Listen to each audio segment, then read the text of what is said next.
Okay, Welcome to Glenview Community Church's Speakers Forum. We are a vibrant faith community, and you can learn more about us on our website at www.gccucc.org.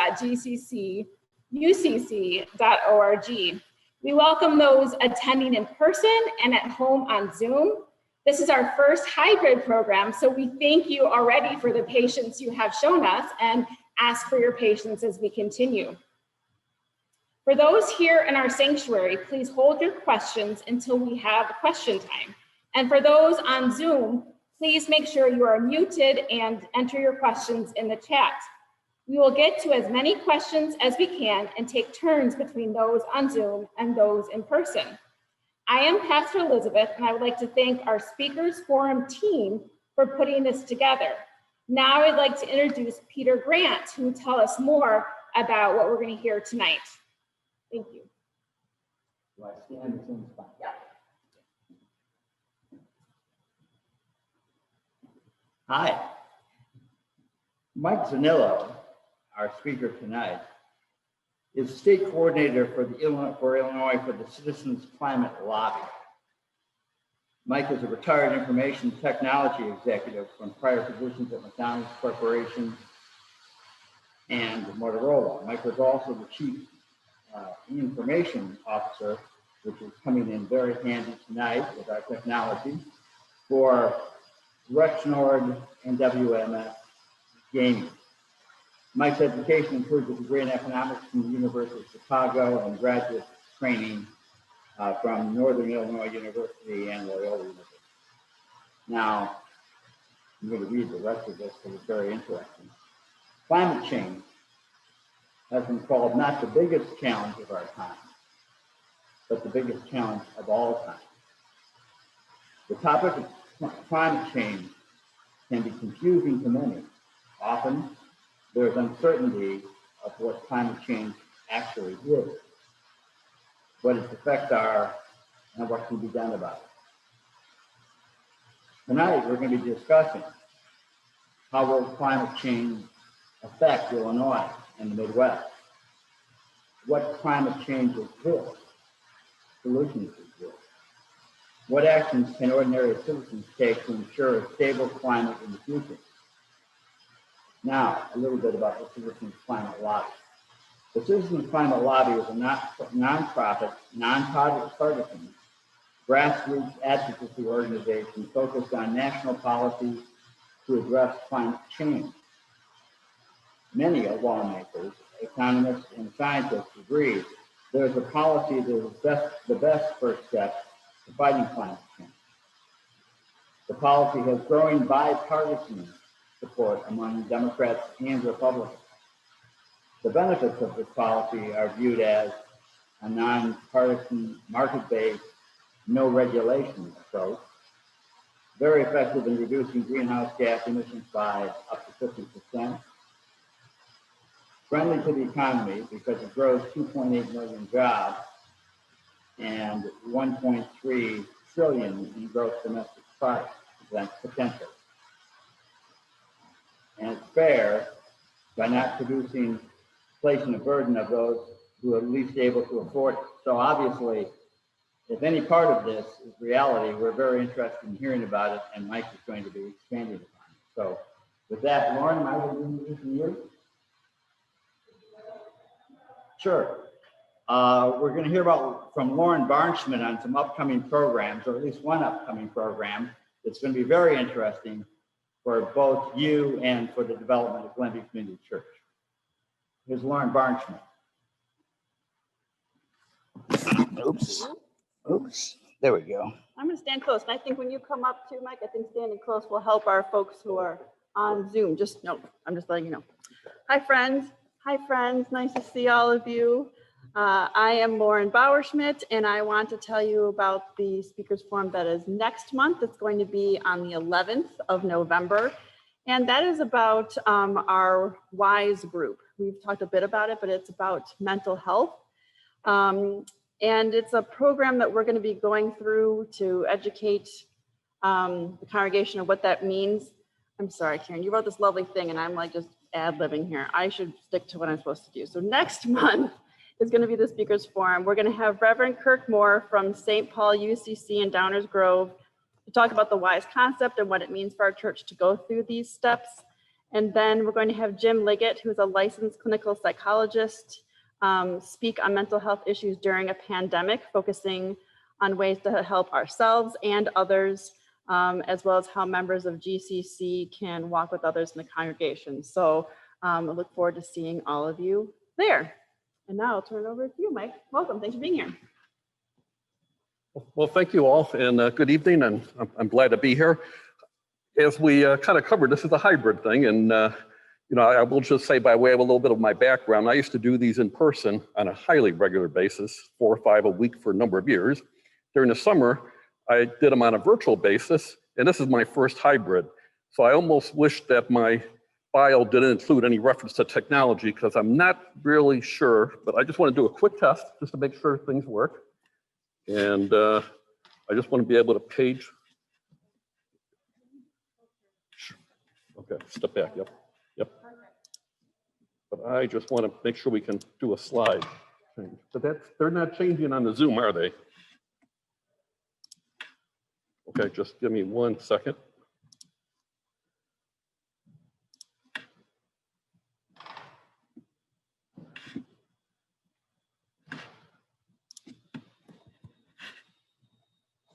It's not changing on the Zoom, is it?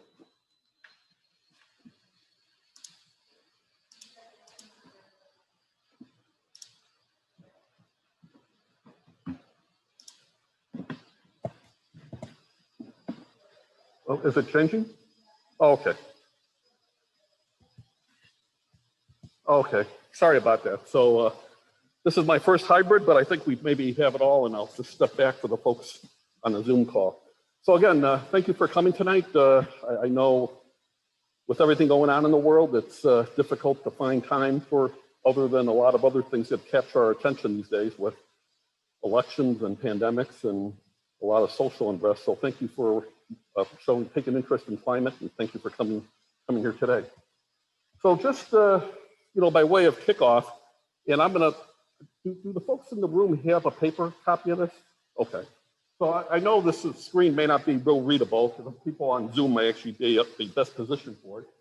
But this is from somebody who my organization relies on a lot. You may have heard of her. She's pretty prominent. She does an awful, I don't know if she is actually an evangelical minister, but she teaches atmospheric science in a university in Texas. And she is one of the most prominent scientists when it comes to climate change. So she just talked about how, we're literally not talking about the survival of the planet. We're talking about the survival of people being able to live on the planet. So I'm not going to read through all this, but I would highly, as I go along here today, I'm going to call reference to some additional sources that if anything you're hearing here tonight appeals to you, I'll give you sources that you can follow up with to go take a deeper dive. But I just wanted to kind of start with a quick quote from her to basically just kind of really introduce myself and kind of kick off why I'm here. As Tom said, I retired 4 years ago, and part of my retirement, I had one of those corporate jobs where, I don't know, I was probably on the road 4 months a year. I did probably 10 international trips per year. So it's very difficult to get involved in a lot of other things. But I know during my waning years of corporate life, I always thought about what I would want to do when I had more time on my hands. And clearly, one of the things that, motivates you when you're a parent is thinking about what you're leaving your children. So you think about it in a lot of different perspectives, right? You think about it financially, you think about stability and a whole lot of things. And I guess just the more I learned about climate and what the potential impacts are, it just really bothered me, from a stewardship standpoint. What exactly are we doing? And my kids are all kind of aware, and my son is not shy to kind of say, what are you guys doing? Do you guys know what your generation is doing? And that all bothered me. So very quickly, as I kind of got near the end of my, I stopped working almost 4 years to the day a week or two ago. I knew very clearly that how I wanted to spend my time was trying to do something about what I think is a major problem, but I'm really doing it primarily for my children, and my daughter just got married a week and a half ago. So, those kinds of things are top of mind in terms of what are you leaving for them, and, potentially if they were to have children, what kind of world are they going to grow up in, and what are going to be the implications of the world they're going to live on based on the decisions we're making today. So based on that, then, kind of get started with the core presentation. And one last thing I'll say, and I'll keep introducing Citizens Climate Lobby a little bit as I go along. There's an awful lot, ever since I retired, I guess I got exposed to literally hundreds of environmental groups, and they do all sorts of wonderful work in a whole lot of different ways, between straws and plastics, native plants, what have you. CCL, though, is not a regular environmental group. We are only singularly focused about one thing, and that's climate change. And what really distinguishes us from a lot of other organizations is from the get-go, whereas a lot of other organizations talk about the problem and talk about the cause and we want to spend more than half the time talking about the solution. So this by design is going to be more at a generality level. I am going to talk about some of the causes of climate change. I'll touch upon some of the impacts, but quite honestly, in any kind of meeting where I present, I want to make sure that more than 50% is spent not on talking about the problem, but talking about the solution. So this is going to be somewhat of a science-like kind of project, kind of presentation, but it's all by design. So, just by way of introduction, you probably hear a lot about a term called greenhouse gases. And, I, for one, didn't know what a lot of it was 5 years ago. But a greenhouse gas, and there's several of them, there's carbon dioxide, and we're going to talk mostly about that. There's other things, nitric oxide, water vapor, and a lot of things. But the definition of a greenhouse gas is one in which it has the characteristic that when the sun shines, it allows that visible light energy to pass basically without any impediment. So that's why the roof of your car gets hot. That's why a sidewalk gets hot. That's why the roof of your building gets hot. It's because of the energy from the sun passing through the atmosphere and hitting the surface. But when it hits that surface, about 80% of it wants to reflect back. But when it reflects back no longer as visible energy, but as infrared energy. And that's where the characteristic of a greenhouse gas is that it has a very blocking capability in the infrared spectrum. So just as the chart shows in a very high level terms, when you have a greenhouse gas, it basically prevents some amount of that infrared energy from escaping. Now, we're going to pretty much talk about only one of those gases, and that's carbon dioxide. And, I try to avoid a lot of decimal kind of precisions. I try to talk more in generalities of things that you'll hopefully remember 90 days from now and not get lost up in some of the minutia. But I will cover a few details.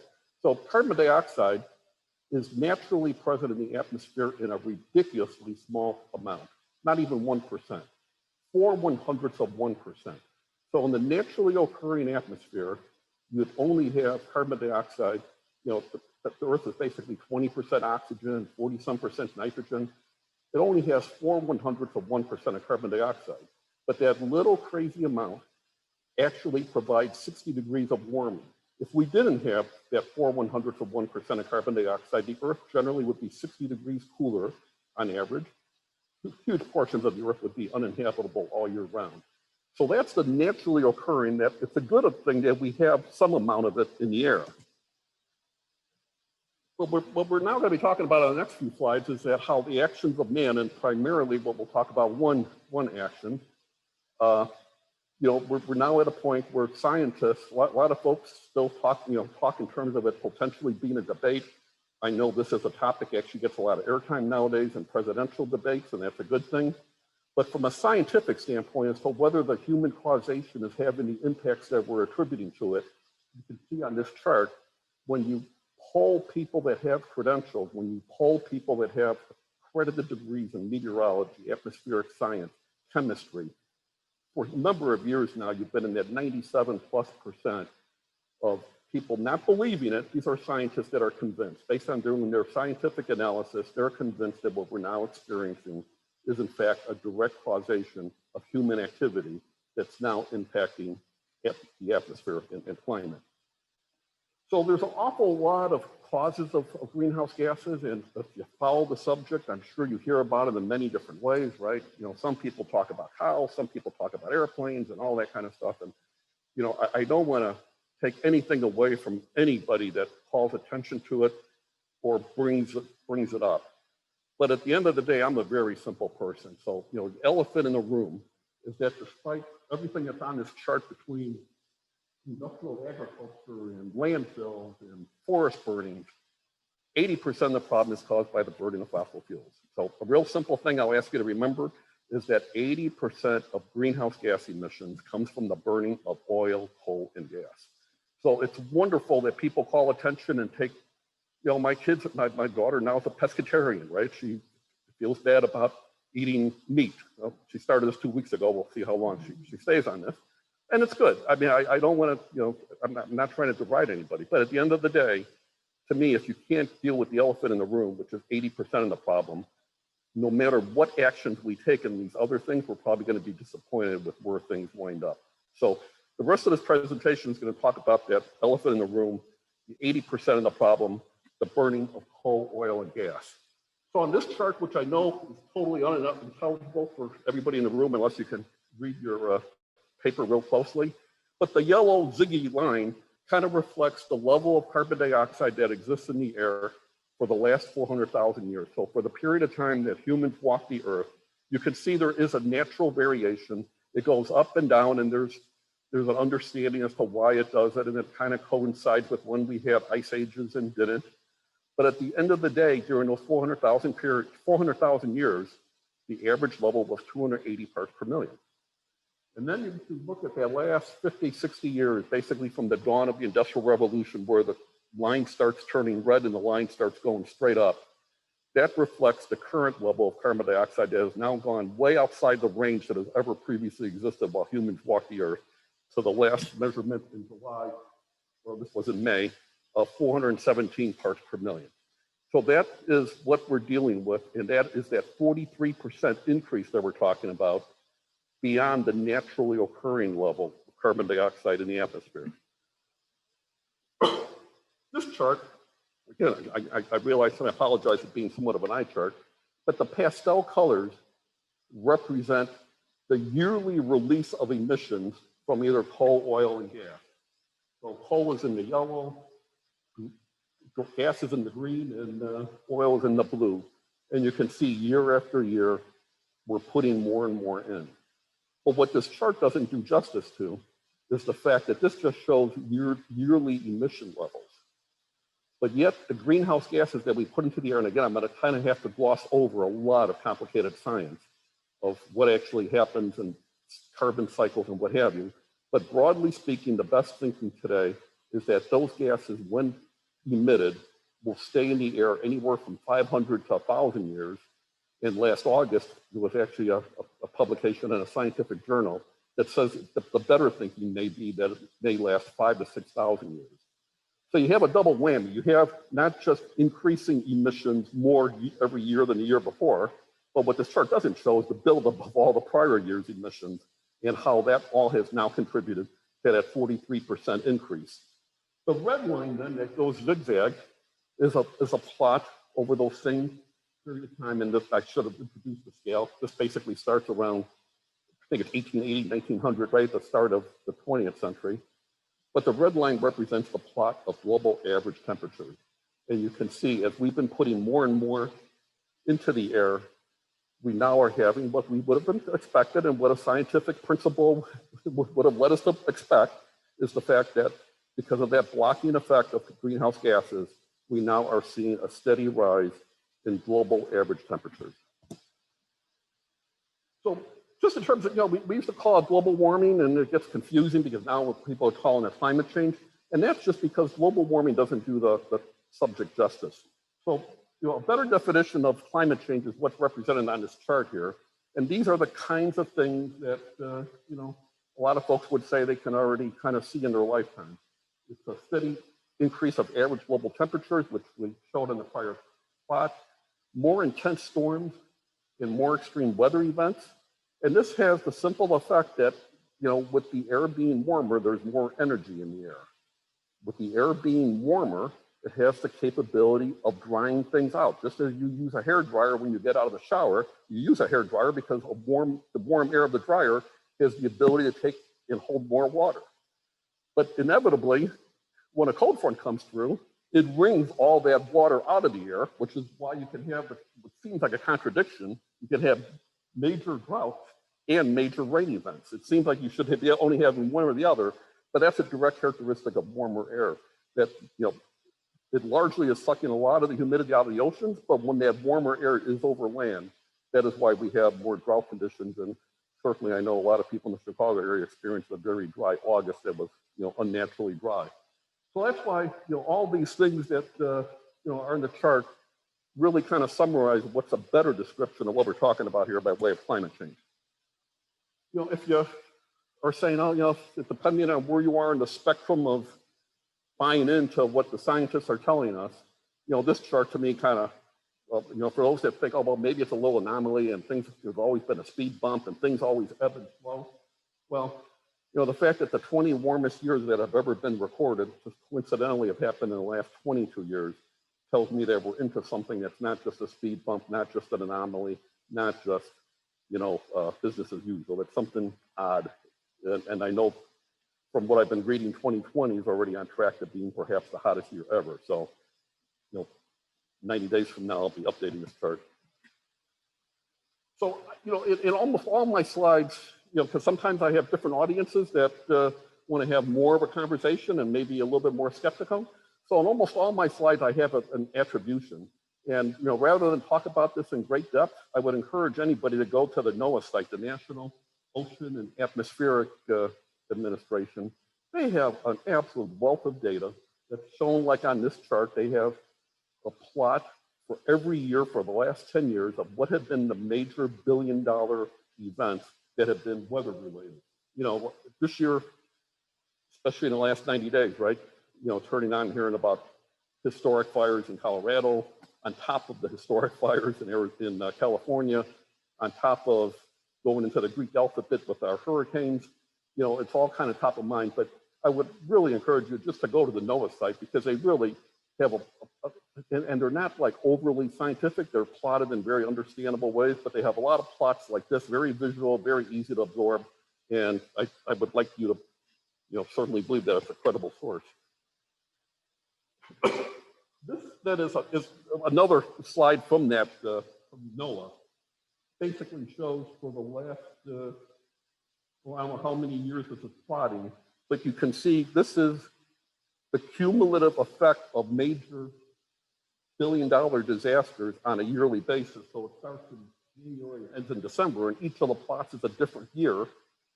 And you can see all the recent years, the ones that are in color, are 2018, 2019, 2016, 2011. So a lot of the years that we've recently experienced, again, coincidentally,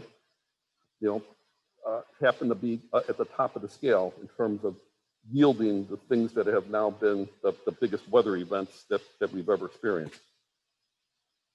So I'm going to slowly start the transition now. And what I want to begin to wrap up, because like I said, I'm not going to talk a lot about science. I'm not going to talk a lot about impacts. But for what we've just talked about, I would argue to you that there's a cost to that. So there's a lot of different terms you can talk about these impacts. You can talk about it, oceans rising and glaciers melting. But a lot of things that people don't even necessarily associate. If you follow all the turmoil we had in the Middle East and in Syria, a lot of people would say, yes, you can look at it as a political event, a social event. But a lot of what happened in Syria was a result of declining farm incomes for 15 years because of an unprecedented drought in Syria that really caused people to become restless. When a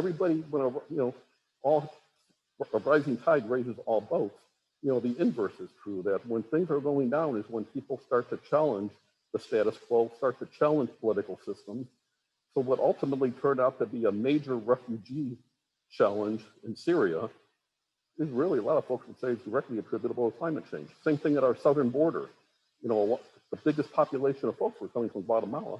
Guatemala, very similar, has had declining farm incomes for 10 to 15 years now because of unprecedented drought, unprecedented drops in agricultural yields that, again, is causing people to seek a better life and seek, how do they maintain their livelihood. So all this, at the end of the day, I would argue to you is, you can talk about it in quantifiable terms and qualitative terms, but implicitly there's a cost. And then there's a specific reason I'm using that word, because it's going to lead to where we're going to advocate is the way to solve the problem. So, to kind of talk a little bit longer in numbers terms, Moody Analytics, and they're a pretty conservative bunch in New York City that aren't known for being, high on the liberal scale. They've recently have estimated that we should expect $69 trillion of climate change damage to the world, and that's trillion with a T, before the end of the century. The Actuarial Society actually, there's 3 of them in North America, 2 in the US and 1 in Canada. They recently have taken a poll. And again, these are a pretty dry group, a pretty slide rule calculating set of folks that don't just kind of jump on, on whims, but they've now identified climate change as the #1 threat to the actuarial tables that they're dealing with and how they calculate property liability costs and life insurance and what have you. So, the numbers are beginning to come in of what represents the cost. This chart I know is totally unreadable, but again, it's just an opportunity for me to make a plug that here in the Chicago area, we're blessed with several respectable groups. There's a thing called the Climate Impact Lab that's hosted jointly by the University of Chicago and Berkeley in conjunction with the Argonne Laboratory, which they use for supercomputers. And what they do, it's a very interesting thing. And again, I would encourage you to go check it out. They make it very understandable and very readable. But their little niche is that they do all these plots and projections on a county basis. So you can put in Lake County, you can put in Cook County, and you can see what are the anticipated changes in, well, agricultural yields doesn't need much to Cook County, but you can do any other county. And they look at things in terms of agricultural yields, changes in mortality rates, changes in GDP, changes in energy consumption, and they slice and dice it. So it's really, their niche is using the Argonne supercomputing capabilities to do all this crunching and projections into the future on a very localized basis. So again, I would encourage you to go there and, whatever your interest is, exploring it in more detail. One thing that as we then start talking about impacts, clearly, whenever you talk about climate change, it's almost synonymous now to talk about environmental justice and the impact of the unfair impacts that climate change has on different populations. So when you talk about the cost that I've been just explaining, if you look at this in terms of who's most impacted, this is a plot of the bottom quintile, the lowest 20% by way of household income to the highest. You can see the way the bigger green bars on the left show that it's very disproportionate. Those folks least able to deal with impacts because they're living paycheck to paycheck at best are the ones that have an unfair burden that based on their inability to move away, based on their inability to buy their way out of a problem, they're just increasingly faced with incurring the cost of what climate change is bringing. So now I want to really set the stage for going forward, because up until now, it's all been talking about the problem.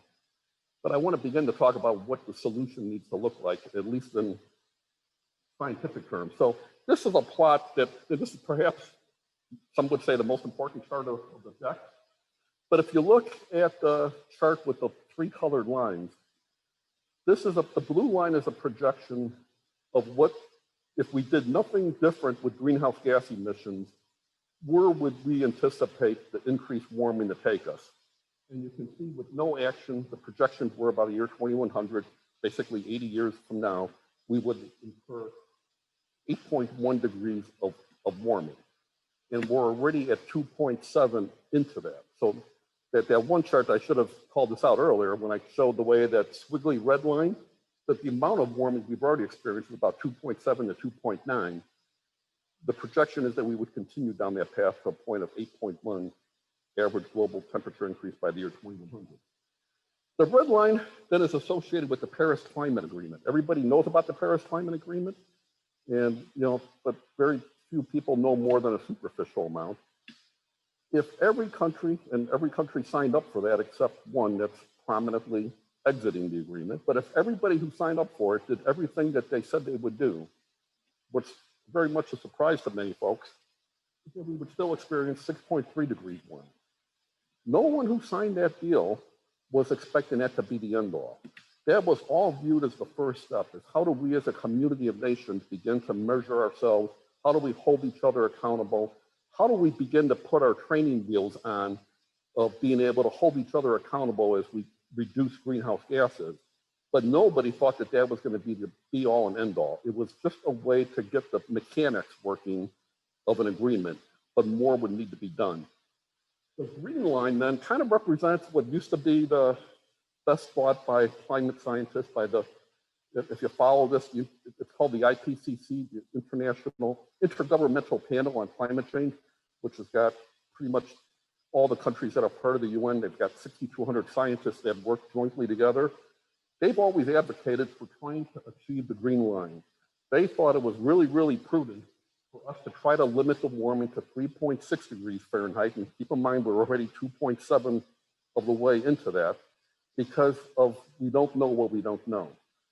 But as we kind of got more experience with the changes we're already seeing, they did a very unusual thing. Rather than every 4 years where they issue a report, they issued an out-of-cycle report.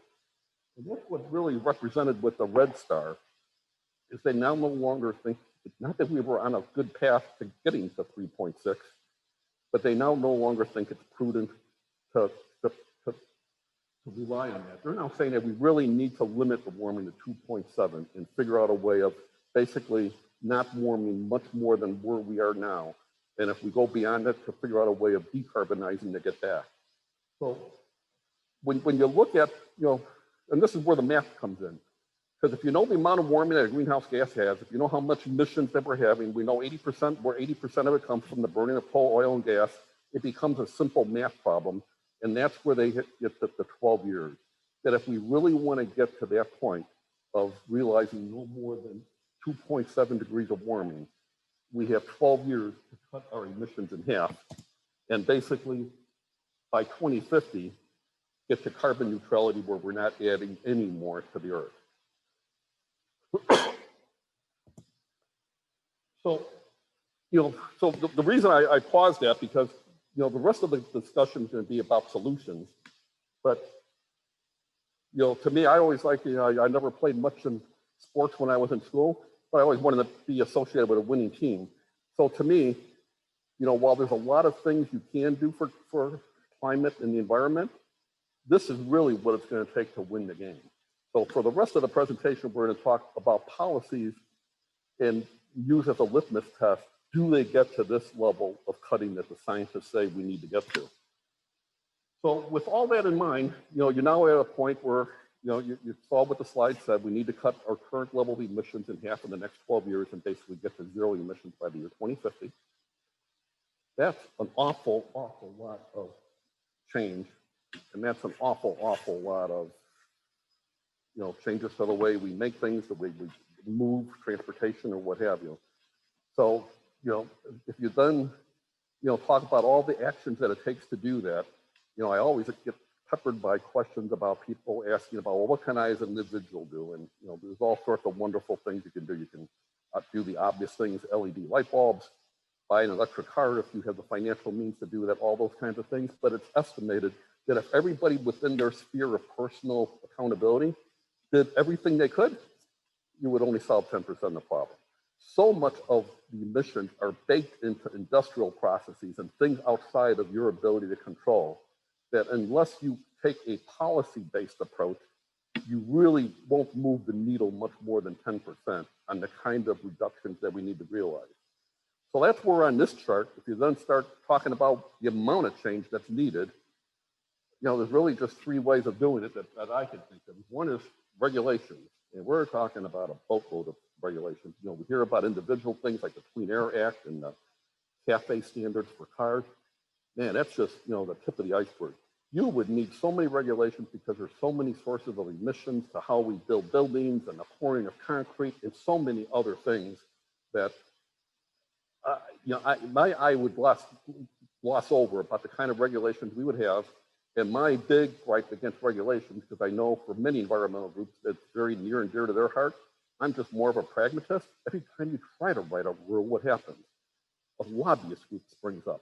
And that, I'm not talking about unpaid volunteers like me, I'm talking about high-paid professional lobbyists.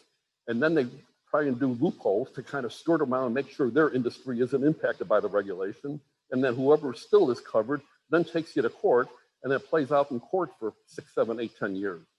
So that to me is my big gripe, because if you look at if you remember that prior slide, we got to cut half of this in 12 years. I don't see how you stand a chance trying to write so many regulations, getting them to stick, preventing the loopholes, and winning all the court battles. I don't think you come anywhere close to other than taking a very, very small bite out of the apple.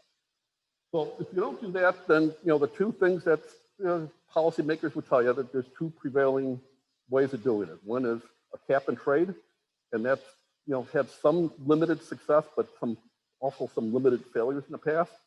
And that's where, for the rest of this presentation, we're going to talk about putting a price on carbon, a carbon tax and fee.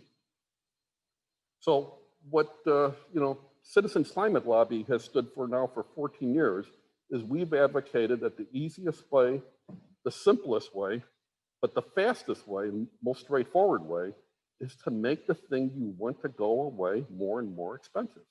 I know back in the day, when my dad was a chain smoker, and despite hearing about nicotine is addictive and tobacco is cancer causing, a lot of people didn't stop smoking, right? But when that pack of cigarettes went from 29 cents a pack, like when I went to the grocery store to buy to my dad, to the current $5.50, that's really what started falling off the usage of. It wasn't necessarily people logically thinking about it as much as it was the price getting more and more expensive. And that's why we would say that it's a very credible policy that what we want to do is to make the fossil fuels more expensive, to give an opening to the renewables that we know can meet the need and take their place. So why we would say that it's fair to take a pricing-based approach is because on the prior slides, we talked about how there's a legitimate cost for fossil fuels, but it's not borne by the companies that make the products, right? Every one of those companies has a profit and loss statement, a balance sheet, but all those things that were on that slide, all that $69 trillion of cost that Moody's estimated, doesn't appear anywhere on their financial statements. That's all cost that's paid for by somebody else, paid for by society in general. So that's why we would advocate that by making their products more expensive, it's fair, it's accountable, it's reflecting on their books the true cost of their products that right now doesn't show an awful lot of cost that someone else is paying the bill for. We would argue that it's moral. I'm a free market guy. I would say that that's then correcting what's a market failure. Right now, the reason those products are succeeding is because they have an uneven playing field, because they only get to put some things on their books and pass the bill to somebody else for everything else. So we would say it's simple, it's effective, it's proven effective in the past.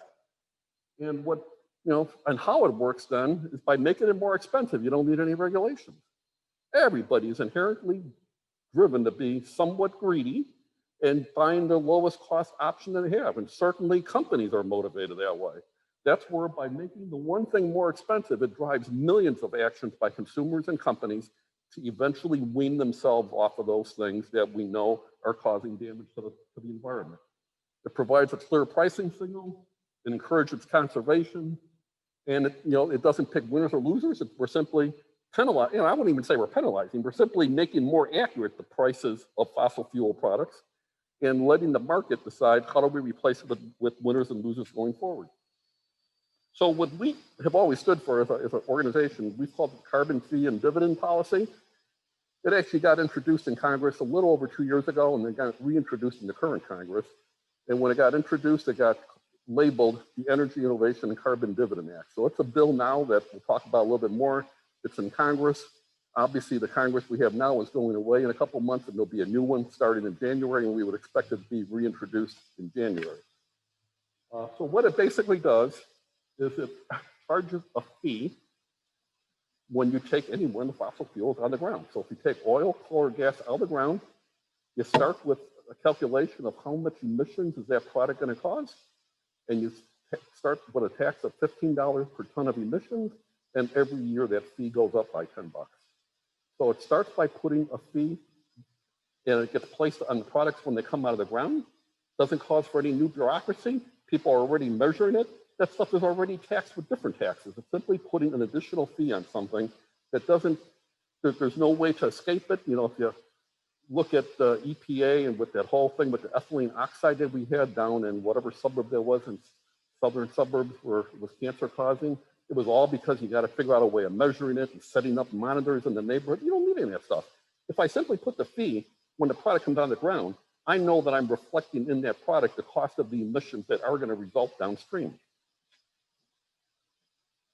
We then, and then, you know, the equal, and that's why we wouldn't call it a tax, because a tax is used for a means of funding government. We call it a fee because 100% of the money then would get returned to households equally.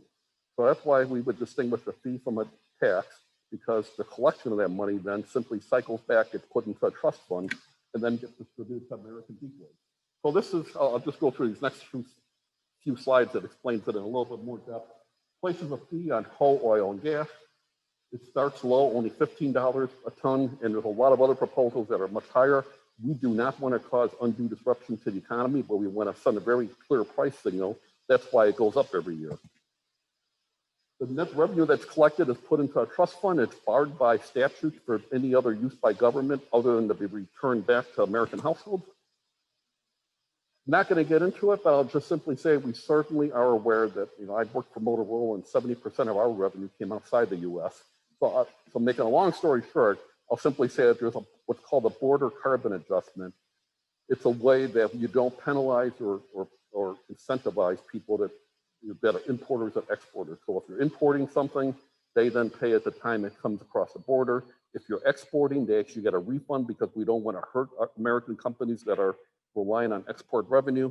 So the border carbon adjustment just basically evens it out so that you don't harm or penalize importers or exporters. Because we now know that pricing is effective, we would actually argue that it's unnecessary to think about regulation. So in the spirit of trying to build as a bipartisan of an approach as possible, this bill actually prevents the EPA from regulating carbon dioxide. So this is just a way of, because, you know, we try to be reflective of where we are as a nation, and we obviously live in a two-party system, and each party has a preferred way of doing things. So that's why there's elements of this that say, you know what, we're right. We're not going to try to make government any bigger. We're not going to try to add regulations because we know the pricing thing in and of itself will get us there faster than any regulation can. So there's actually a limited regulatory adjustment that's in the bill. And then what it, you know, we'll talk about in the next few slides is what would we anticipate this would actually happen. So I talked about the revenue neutrality. So this slide is simply saying that all the money collected gets returned back to American households. And this slide begins to give you some of the inklings as to what kind of monies we're talking about. So a family of four, everybody would get an equal share. If you're a child under 18, you get a half a share. It obviously fluctuates, and I'll talk about that in a minute. But on average, a family of four would get a $3,400 payment back. That doesn't necessarily reflect $3,400 more than you have, because you are going to be paying higher costs for, if you continue to buy if you keep your carbon footprint the same, you're going to pay $3,400 more in coal, in heating your home and gas for your car. But this now provides you the offset to that. And you may say, well, what are we accomplishing? But I have an answer for that. Now, we don't talk a lot about, you know, as a group, we're singularly focused on climate change, you know, but there are a lot of other groups that talk about air quality overall that are focused on different things. And, you know, again, if you go to the University of Chicago site, you know, and I just learned this last week and I never knew it, but they said on average, the entire life expectancy on average of all people on Earth is artificially shortened by 2 years because of the particulate matter that we're breathing in the air that would go away if we didn't have fossil fuels.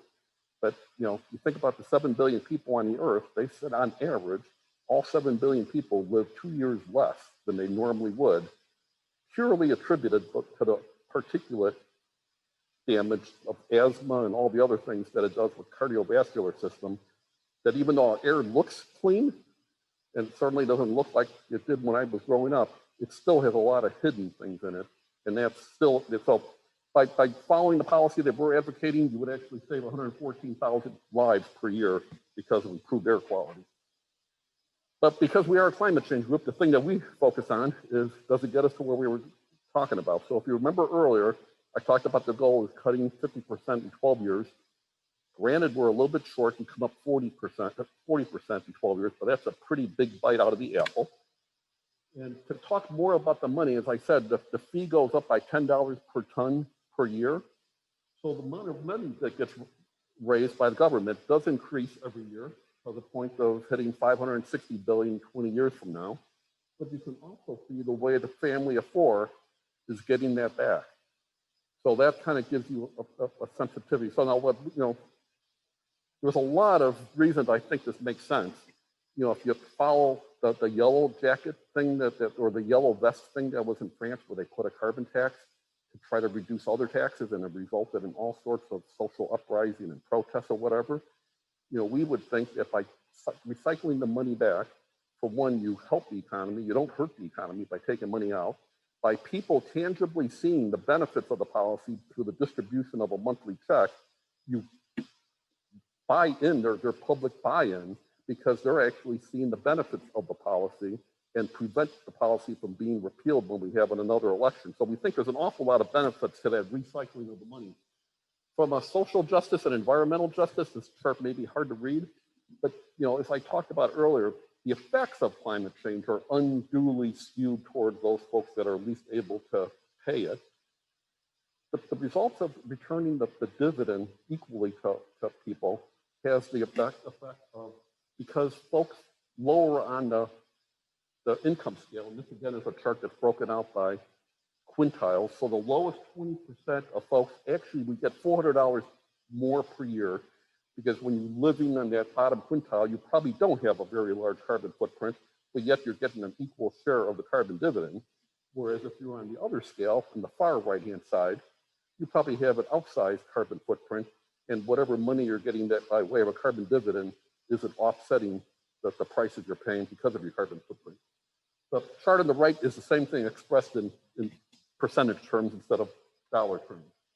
So because none of the money is taken out of the economy, all the money stays in the economy, but you are now spurring an awful lot of investment for new industries and new renewables and investments in our storage grid and all sorts of investments in new industries, we would, you know, the analysts that we've had look at this, you know, would say that you would actually create 2.1 million net new jobs and actually grow the economy by $240 billion per year.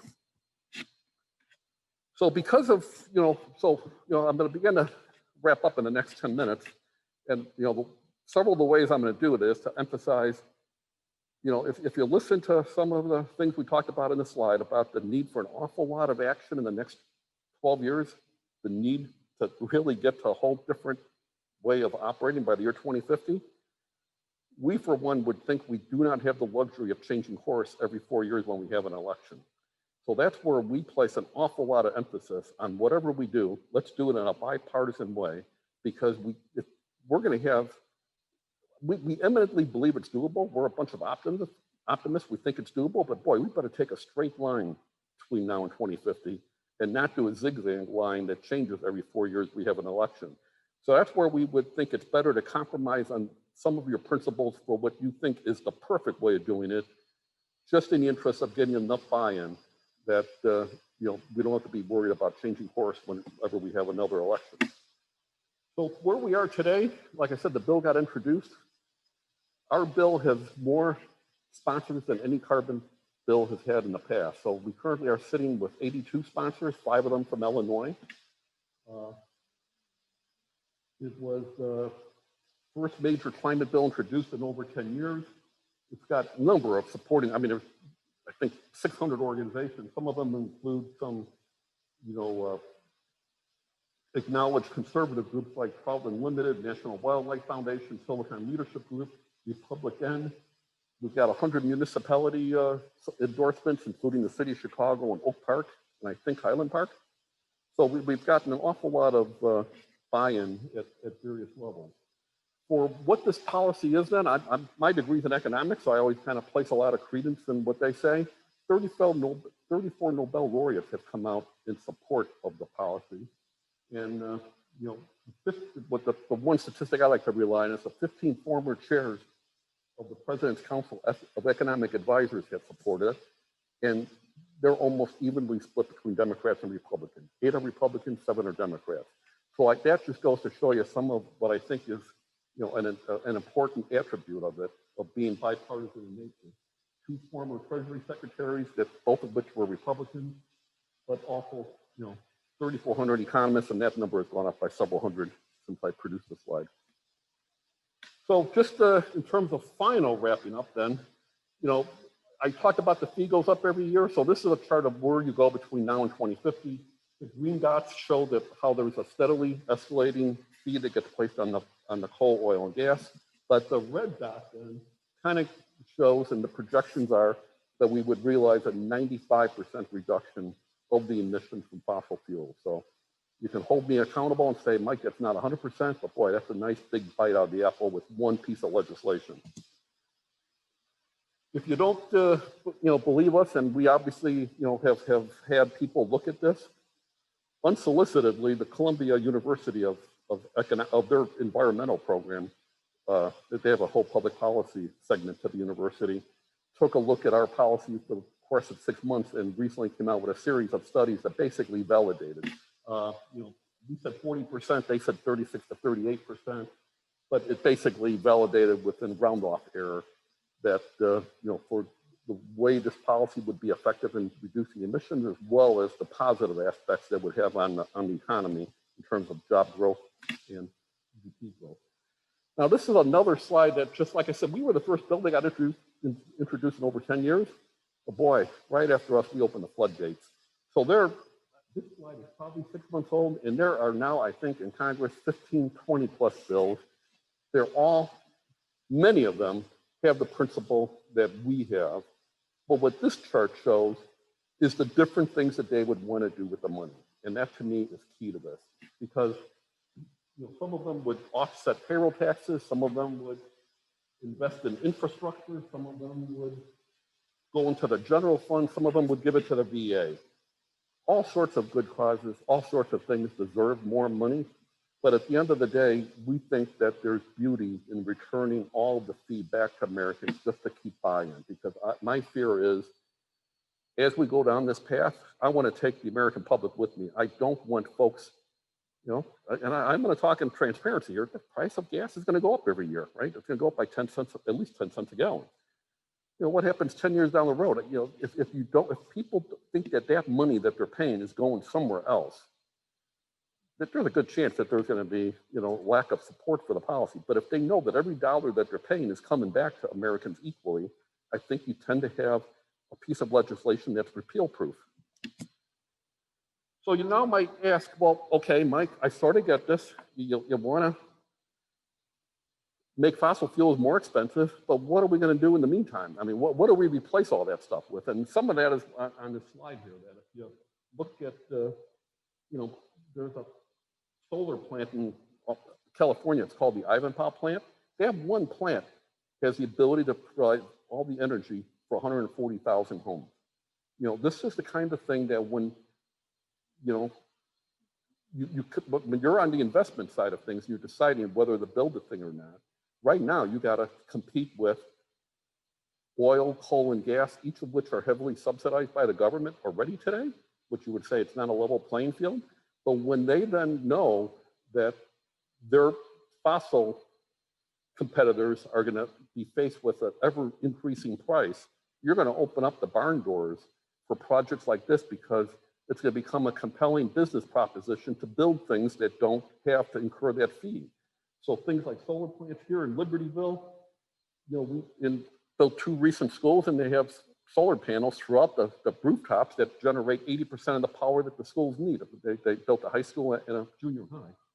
And then in the upper right-hand corner is a battery farm that they're building in LA that has the ability to provide 7% of the power, because that's where the investment needs to go. Because you need to have solar and wind, and you need to be able to move that power from where the wind is blowing or the sun is shining by investing in the grid so that you can move power long distances. And in some cases, you need to store it in batteries so that it's available when the sun's not shining or the wind doesn't blow. So, you know, this is the net result then that we would expect, that when you saddle and reflect the fossil products with the costs that they should have, you open the door to investments and innovation and new industries that are kind of, shown here on this slide. So we're going to do a comparison to COVID, and I would say that there's some similarities, because, science and facts do matter, and, a lot of, what's involved in both of them and some of the controversies around them is whether you buy into science or not. Fighting invisible energies is hard, right? Nobody can see COVID. I often wonder where we would be if this carbon dioxide thing I talked about, like, changed the color of the atmosphere. What if it was turning it yellow? Boy, I think everybody would be beating the barn doors down. But right now, just because you can't see the change, it's like, there must not be a problem. Just like a lot of folks think about COVID. So, invisible fight enemies are hard. Public health and climate crises have inescapable economic impact. Global problems require coordinated solutions. I won't read through all this, but obviously in the day we're living in, it kind of gives you ponder as to what are the similarities between the two crises. But on the other hand, it's an opportunity for hope that crises can unite us. American businesses have a role in bringing about the solution, and we would think it applies to both of these. So, I kind of talked about, earlier on why I'm doing this. I showed pictures of my kids when they were younger. Now one of them, like I said, is 27 and just got married. And my other one just graduated less than a year ago and is starting his new job in Manhattan, as it turns out. But, that's why, it's just really kind of scary now when I think about even in their brief lifetimes, it's measurable. If you go to the NOAA site, how many more weather events are existing now that they're in their 20s than when they were born, and how much more CO2 we can measure in the air, and we know where it came from. So, it's to the point now where even though they haven't walked on the earth a long time, in the course of 20, 25 years, you can already see things changing. And that's clearly what, provides me the motivation to do things like this. So in terms of who we are as an organization, what we do is we're 180,000 people. We've got 6,000 in Illinois. We've got 18 chapters in Illinois, and we do things like this. And we used to do a lot more of them before COVID. But thank you for the opportunity for today. But we do outreach. We obviously are a lobbyist group, so we meet regularly with our congressional teams. And again, an interesting statistic, right? That, there's 438 members of Congress and 100 senators. There's 538 people in Washington. When we go, and we didn't go this year because of COVID, but we went last year. We did this year virtually with Zoom. But when we went last year, we didn't get to all 538, in one day. We only got to 529 of them. So we went down as a group, like we do every year, 2,500 of us. And because we are nonpartisan, because our approach is to work with whoever is in the chair, we don't play a role in elections. We don't say who's good or who's bad. We don't try and influence an election. We're simply committed to working with whoever is in the chair and trying to nudge them along to taking meaningful action on the problem is one of the reasons that we have such a wide reach, because I don't know of another group that can get into 529 offices. And I think the 9 we didn't get into were primarily because they were on vacation or something. So that, we lobby, we seek endorsements from all sorts of community leaders. We obviously have a very active social media, but regular media presence as well. And I just want to see if I have one more slide. Yes. So this is my normal closing slide that talks about if you wanted to get more interest, we have a weekly welcoming session to kind of onboard you into CCL and gives you a little bit more detail of what I cover here today. But I do know that you're probably an active group. And what I was asked by, we have a couple chapters here in Evanston, and they said, well, Mike, if you're going to Glenview, you should tell everybody that for those folks, and I think New Trier Township is just part of Glenview, but we actually got on the ballot, and because of COVID, some deadlines got messed up.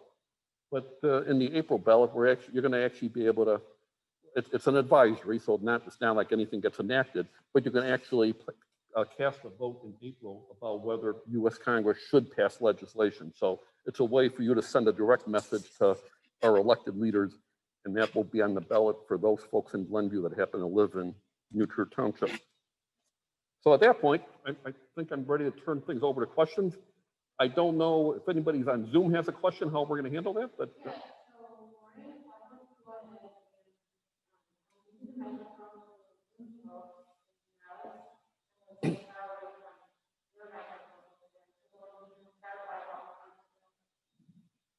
Okay, so we have a question from Gordon Jones.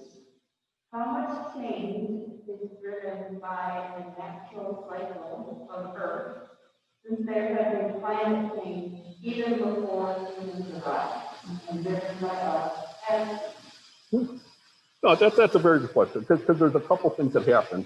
I mean, there's several things that happen. One is the tilt of the Earth does actually wobble, and the orbit of the Earth over time takes place at different distances. So I guess I could quickly kind of go back.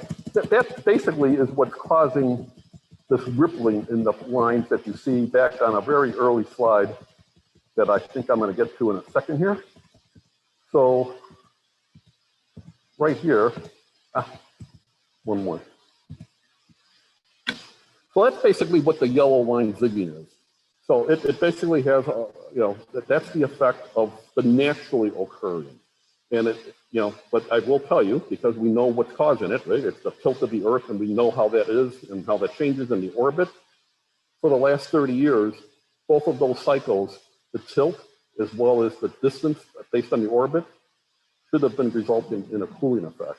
And yet, as we remember seeing on the slide, the 20 warmest years ever have occurred in the last 22 years, which almost goes to show you if we weren't in that small natural cycle that does have a small effect, we would actually should be getting cooler, but we're just overwhelming the system because of the amount of carbon dioxide we're putting in through burning of fossil fuels. So the unfortunate thing is that when those natural cycles turn, as they inevitably will turn in the other direction, they'll just make a bad situation worse.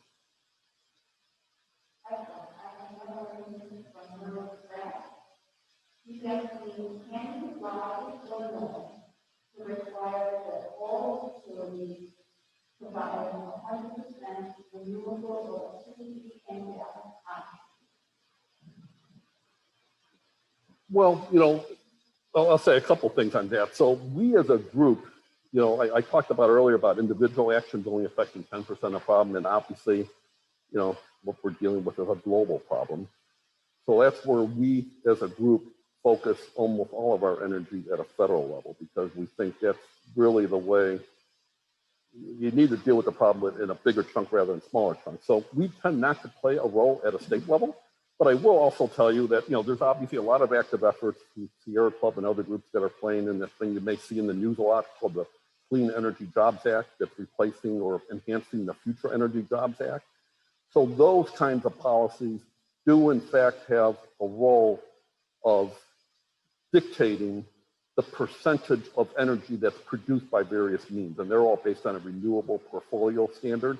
And I don't know exactly what CEJA is going towards, but I know it keeps tightening the noose and making more and more of the portfolio to be sourced by renewables. But I will tell you that, our hesitancy to get wild about state policies is just because if you make great progress, you're going to be upsetting a lot of things. You may be causing energy prices to go up. You may cause gas prices to go up. And when you're doing it at a state level, you're just giving an incentive for somebody to build the next plant on the other side of the border rather than this border.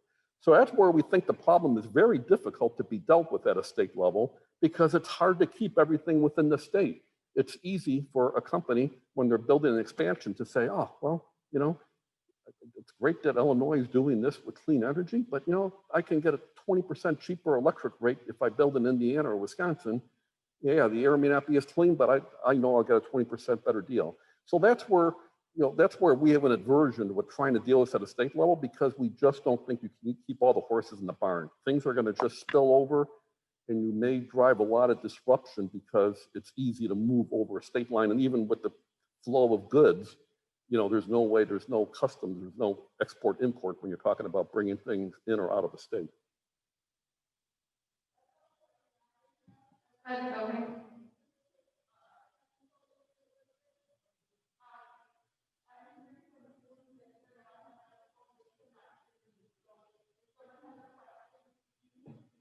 Oh, right, I repeat it. Sure, Okay. sure. I'll repeat it. Questions on the energy innovation and carbon dividend. It's great to do that.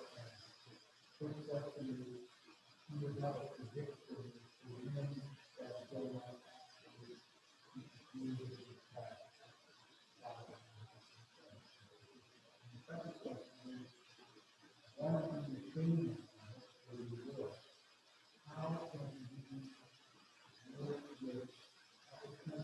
Mhm.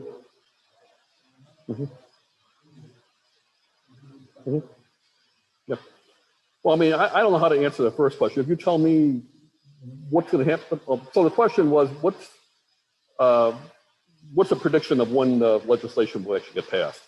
So my snarty little retort is, tell me what's going to happen on November 3rd, and they'll, right? So, you know, it obviously depends, right? Because, you know, right now, you know, the way things work, you would need to have things passed in the House. You would need to get 60 votes for something in the Senate, and you would need the executive branch to sign it. So, or you would need to have enough to be able to overturn a veto. So it's a little bit depends, right, in terms of when that is.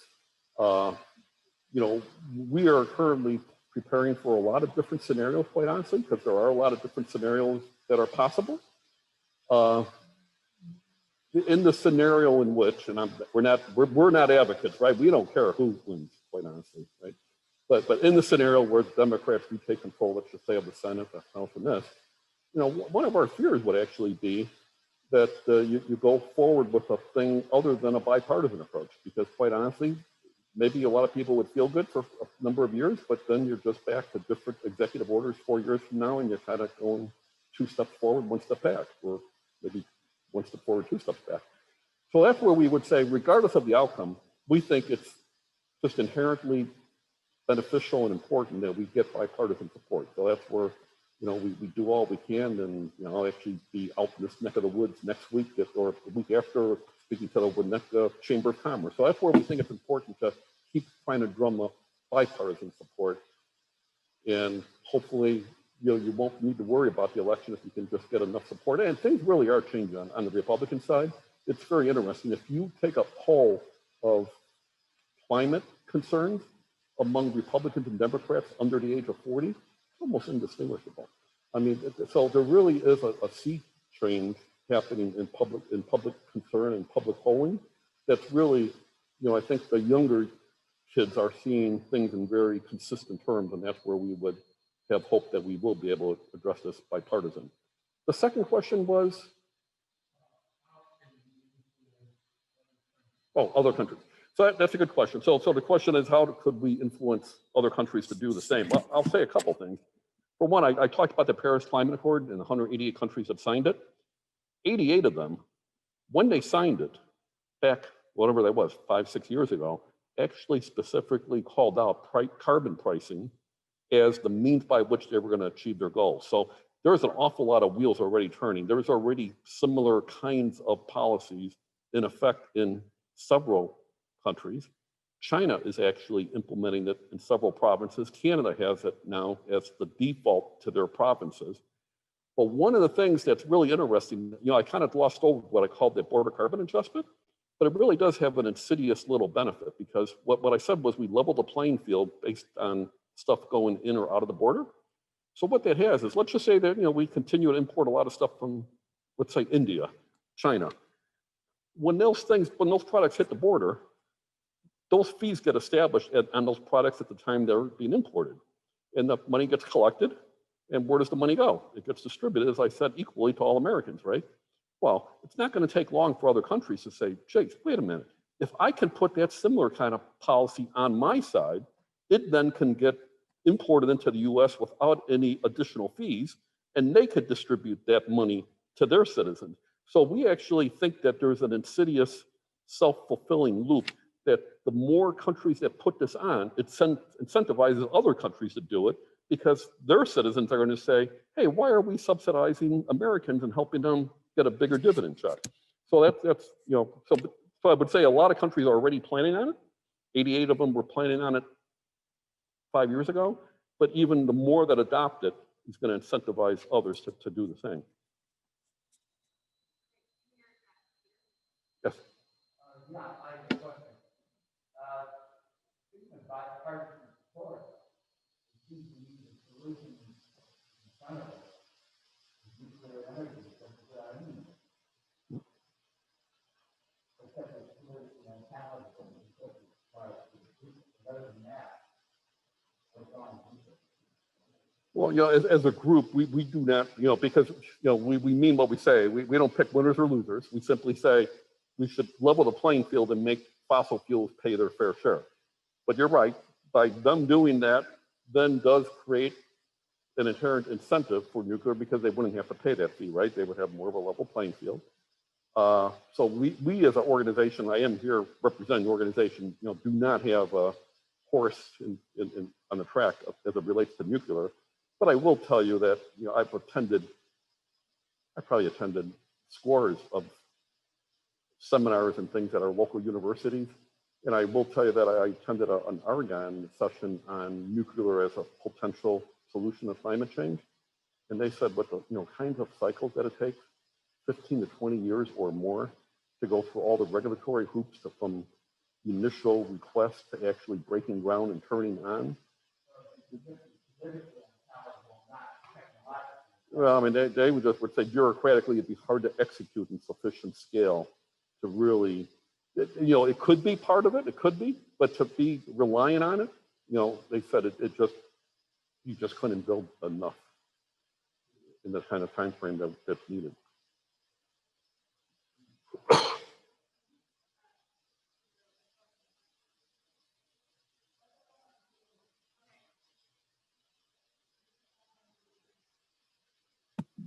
I'm going to try unmuting myself, so hopefully the people at home can hear me too.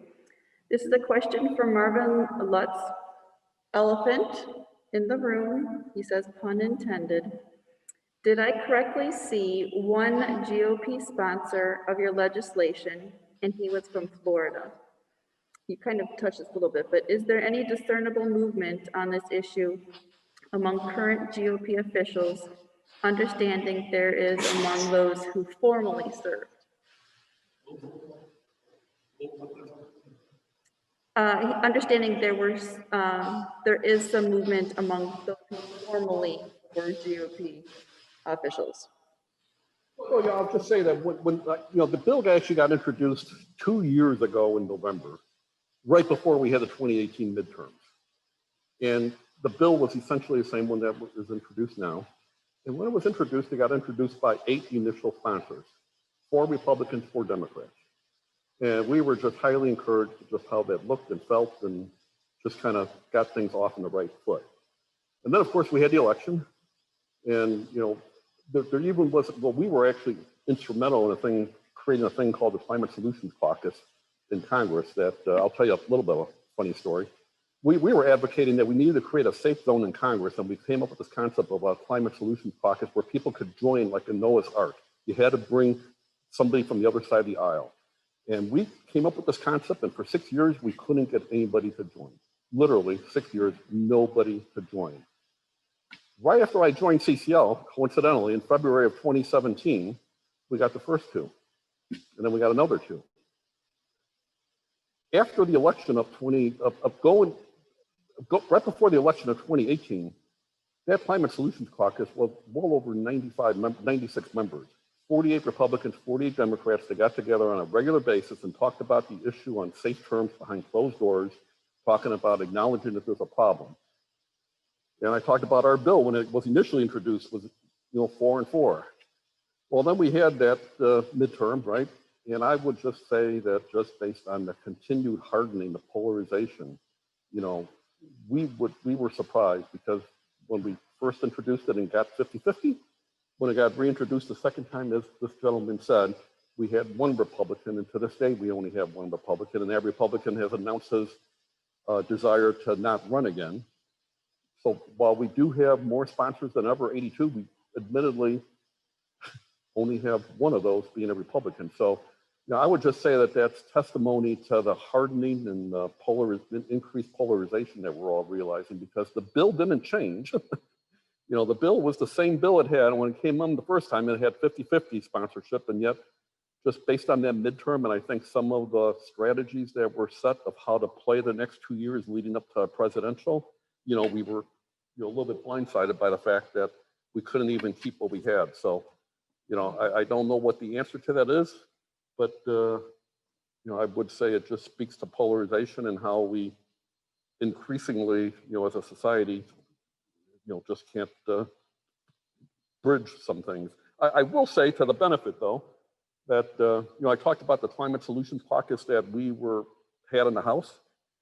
There is now one in the Senate that I think is up to 12 members, and it was started by Senator Braun from Indiana, who almost announced it the day after he was elected that he was going to form this with a Democrat, Senator Coons, and they're now up to, I think, like 14 members, 7 Republicans, 7 Democrats. So, so the good news is, because I think environmental is better positioned than the House side, and we always think in political terms, that now that you got that base of 14 in the Senate, that if you now think about how do I get to 60, well, if you can get one party to deliver their side and you can deliver the others through the caucus, there's hope that we can get to 60. So we'll have to see, because obviously there's a lot of different scenarios that are looming between now and November 3rd. So we'll just have to see where we are when all the dust settles.